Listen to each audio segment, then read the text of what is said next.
अगले दिन द्वारका में सुबह होते ही हम निकल गए थे नागेश्वर ज्योतिर्लिंग के दर्शन के लिए। नागेश्वर ज्योतिर्लिंग जो है वह 10वां ज्योतिर्लिंग है 12 ज्योतिर्लिंग में से। सबसे पहले हम यहाँ मॉर्निंग में सुबह सबसे पहले यहीं पे गए थे, और जब हम गए थे यहाँ पे इतना रश नहीं था, बाद में रश काफ़ी बढ़ गया था। मैंने यहाँ फ़ोन अंदर कैरी नहीं किया था, बट यहाँ फ़ोन अलाउड है कैरी करना। सो मामा पापा जो हैं वो दर्शन करने चले गए थे और मैंने उनका वेट किया। उसके बाद मैंने पी लिया था एक नारियल पानी दर्शन करने के बाद। और यहाँ पे ना ये क्यूट सा लड़का था जो बिल्कुल नागेश्वर टेम्पल के तो अपोजिट में थोड़ा सा राइट साइड जाके ना ये अपना ये नारियल पानी का स्टॉल लगाता है, and he was like so sweet. वो मेरे से ना पूछ रहा था कि दीदी आप ये जो वीडियो बना रही हो इसका क्या करोगे। मैंने कहा कि ये ना मैं यूट्यूब पे डालूंगी, एंड ही वाज लाइक कि अच्छा आप बताओ कहाँ डालोगे, मुझे देखना है। इसने हमें अपना नाम भी बताया था, पर पता नहीं क्यों उस दिन की सारी जो वीडियोस है ना उसका जो वॉइस रिकॉर्ड है वो पता नहीं एकदम से क्यों म्यूट हो गया। उन वीडियोस में ना वॉइस रिकॉर्ड नहीं है, दैट वाई मुझे उसको ना वॉइस ओवर करना पड़ रहा है। सो फिर यहाँ मैंने इसको बताया कि भाई यहाँ डालूंगी, तो बोले कि बताना, अच्छा मुझे, मैं भी देखूंगा। मैंने कहा ठीक है देख लेना। उसके बाद यहाँ से हमने नारियल पानी पिया और हम यहाँ से निकल गए थे नेक्स्ट एरिया के लिए, दैट इज़ गोपी तालाब। गोपी तालाब जो है इसमें एक मतलब तालाब जैसा है जिसमें बोलते हैं कि वहाँ गोपियाँ आती थी। तो हाँ यहाँ पे वॉइस नहीं है वीडियो में, तो इसका मैं वॉइस ओवर कर रही हूँ। मुझे कुछ अंदाज़ा नहीं है कि मैं क्या बोल रही थी। यही बोल रही होंगी कि हम जा रहे हैं हम गोपी तालाब की ओर। तो वहाँ पे एक छोटा सा टेम्पल था, रुक्मणी टेम्पल, और ये मैंने पहला टेम्पल देखा वहाँ पर जहाँ पर लड़की पूजा कर रही थी। हाँ यहाँ पे जो थी वो लड़की पूजा कर रही थी, मे बी इसीलिए रुक्मणी वॉज कृष्णाज वाइफ, तो उनको कोई लड़का हाथ नहीं लगाता, मे बी दैट्स वाई यहाँ पे पुजारन जो थी वो लड़की थी। और यहाँ पे छोटे से लड्डू गोपाल थे, छोटे तो नहीं थे, काफ़ी बड़े लड्डू गोपाल थे। और फिर आगे रास्ता जाकर मार्केट के बीच में से आगे गोपी तालाब था। ये मार्केट जो है इसमें मतलब काफ़ी अच्छा खाना वगैरह था, खाना नहीं लाइक सुबह उनका जो मॉर्निंग स्टेपल है लाइक वहाँ का पोहा, फिर ढोकला वगैरह आपको सब मिल जाएगा। और यहाँ से हम चले गए गोपी तालाब की ओर। और मैं गोपी तालाब के अंदर नहीं गई थी, मम्मा पापा गए थे। मुझे मन नहीं था अंदर जाने का, क्योंकि जब मैंने उसको बाहर से देखा ना आई वाज लाइक यार ये गोपी तालाब है, लाइक लोगों ने इतना गंद मचाया हुआ है वहाँ पे, पॉलीथीन पड़ा है, इतना कुछ पड़ा है और पानी गंदा हो रखा था बिल्कुल।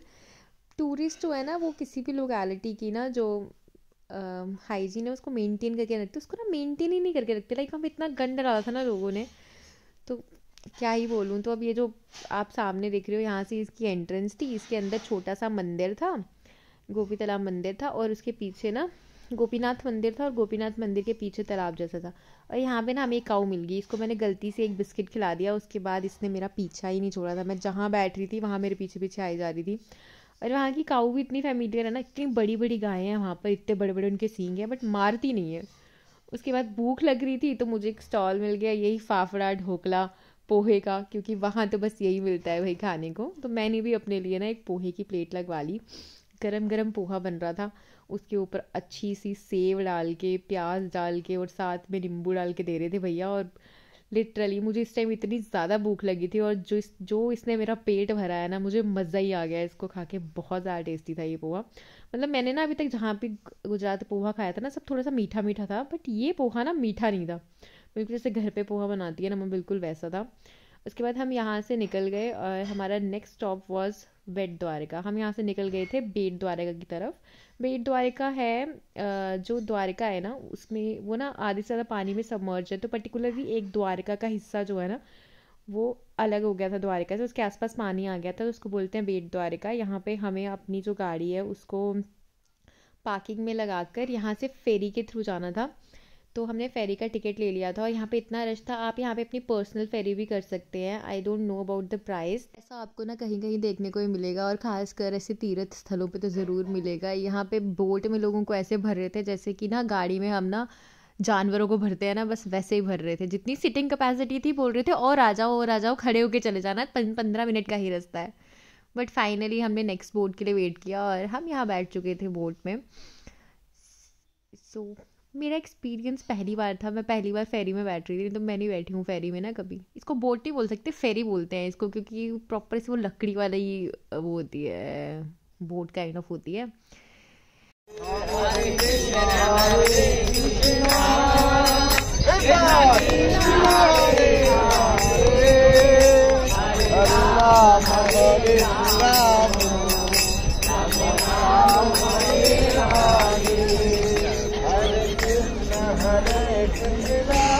तो बस ऐसे कृष्ण कृष्ण भगवान के भजन सुनते हुए हमारा फेरी का रास्ता कट गया था। और ये मैंने ना फुल्लियाँ सी ली हुई थी बर्ड्स को डालने के लिए, तो हमने इनको पानी में डाली। पापा वाज लाइक देखना मेरे हाथ पे खाएगी। मैंने कहा पापा नहीं खाएगी, डाल दो पानी में, वहाँ से फिर भी खा लेगी।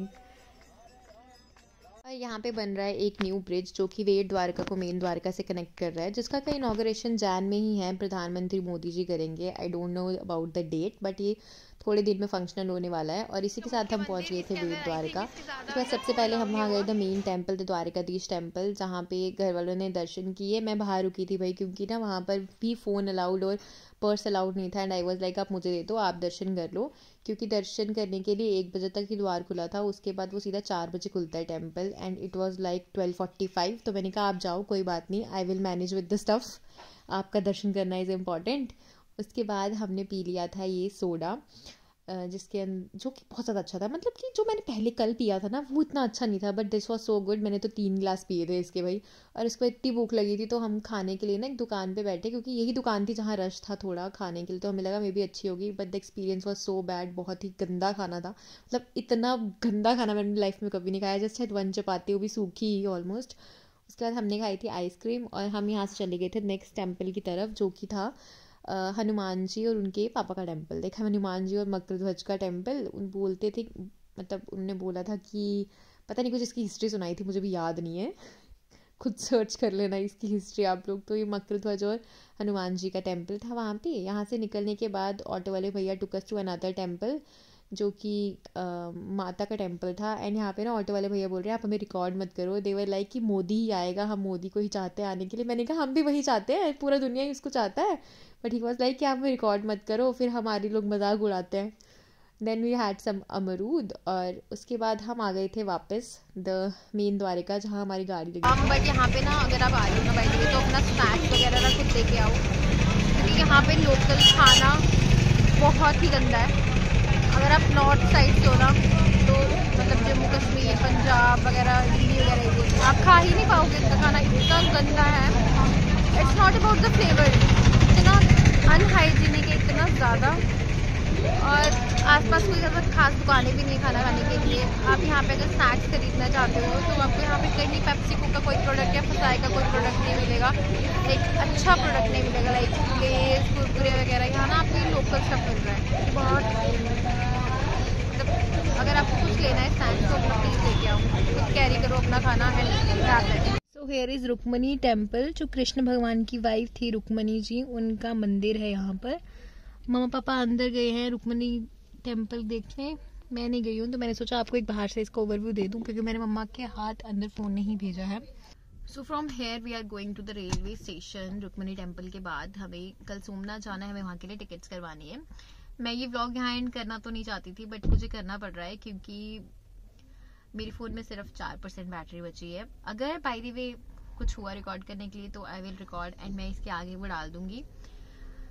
और अगर हमारी टिकट सही टाइम पे होगी तो we will might go to beach explore करेंगे रात को आराम से। वही पिक्चर्स भी नहीं आएंगे, व्लॉग भी नहीं होगा, बैटरी नहीं है। अगर बाय द वे मैं रूम पे पहले गई तो I will charge my phone and then I will record. अगर कुछ भी रिकॉर्ड हुआ तो I will put it in the video next to this video. And जहाँ तक रही द्वारका की बात, it is a good place. Wait Dwarka ठीक है, धाम है, मंदिर जाना है, मंदिर इज इम्पोर्टेंट। और आप ना यहाँ पे ना कुछ एज के बाद ही आ सकते हो, लाइक या फिर अगर आपको ऐसे सिंगल धाम वगैरह इनमें इनको एक्सप्लोर करना है तो definitely come to the place. But ये इतना मतलब इतना हाइजीनिक प्लेस नहीं है, बहुत ज़्यादा गंद है। यहाँ की लोकल गवर्नमेंट ने कुछ भी यहाँ डस्टबिन वगैरह नहीं लगाए हैं, जबकि यहाँ पे अगर डस्टबिन वगैरह लगे होते हो, लोकल पीपल थोड़ा सा ऐसे होते हैं कि we have to let this place be clean, तो डेफिनेटली टूरिस्ट भी यहाँ वहाँ कुछ नहीं फेंकेगा। डस्टबिन नहीं मिलते आपको यहाँ, लोगों ने डस्टबिन नहीं रखे हैं, लोगों ने जगह जगह लिफाफे बॉटल्स वगैरह फेंकी हैं। और पोर्ट के पास है तो पोर्ट के पास वैसे ही बहुत ज़्यादा गंद तो मिलेगा देखने को, क्योंकि कभी पानी आ रहा है कभी पानी नहीं आ रहा है पोर्ट के आसपास, तो इसलिए बहुत ज़्यादा थोड़ा सा ना गंदा सा, गंदा भी नहीं बोल सकते, थोड़ा ऐसे अनहाइजेनिक सा है। बट अदरवाइज द्वारका है, कृष्ण भगवान की नगरी है, अच्छी ही होगी। अच्छी है, ऐसा नहीं है कि मैं बोलूँगी कि गंदी है, बट मेंटेन नहीं है। बहुत मेंटेन कर सकता है इसको गुजरात गवर्नमेंट, बट ये मेंटेन नहीं है। And yeah, if I will record anything, I will put it in the video. So bye bye, see you in the next vlog. गंद की बात कर रही हूँ, ठीक है। यहाँ पर बॉटल्स पड़ी हैं, कचरा पड़ा है, इसे हाइजीनिक है, और यहाँ पे गंद है, और ये इस साइड रुक्मणी टेम्पल है, खुद हिसाब लगा सकते हो आप। वापस आने के बाद पापा और अंकल स्टेशन चले गए थे टिकट्स करवाने के लिए, और मैंने अपना फ़ोन जल्दी से चार्ज कर लिया क्योंकि मुझे आप लोगों के लिए वीडियो रिकॉर्ड करना था। और उसके बाद हम आ गए थे बाहर डिनर करने के लिए। मम्मा वॉज नॉट विद अस क्योंकि मम्मा की तबीयत ख़राब थी, वो रेस्ट कर रहे थे। तो हमने मम्मा के लिए खिचड़ी पैक करा ली, पापा ने भी खिचड़ी खाई, अंकल और आंटी ने खाया डोसा, और मैंने खाया पराठा क्योंकि मेरा मन कर रहा था पराठा खाने का, but it was not up to my palate, बहुत ज़्यादा स्पाइसी था तो मैं खा नहीं पाई उसको अच्छे से। तो फिर मैंने ना यहाँ पे ये बन के ऊपर बटर मिल रहा था वाइट वाला लगाकर, तो मैंने कहा ये ट्राई करती हूँ, and that was really good. उसके बाद हमने अपने पानी का इंतज़ाम किया, बिस्लरी का कैरेट ख़रीदा, और उसके साथ हम चले गए वॉक करते करते अपने कमरे की तरफ, और जाके हमने वहाँ पे करी रेस्ट। और इसी के साथ हमारा द्वारका का दिन भी होता है ख़त्म।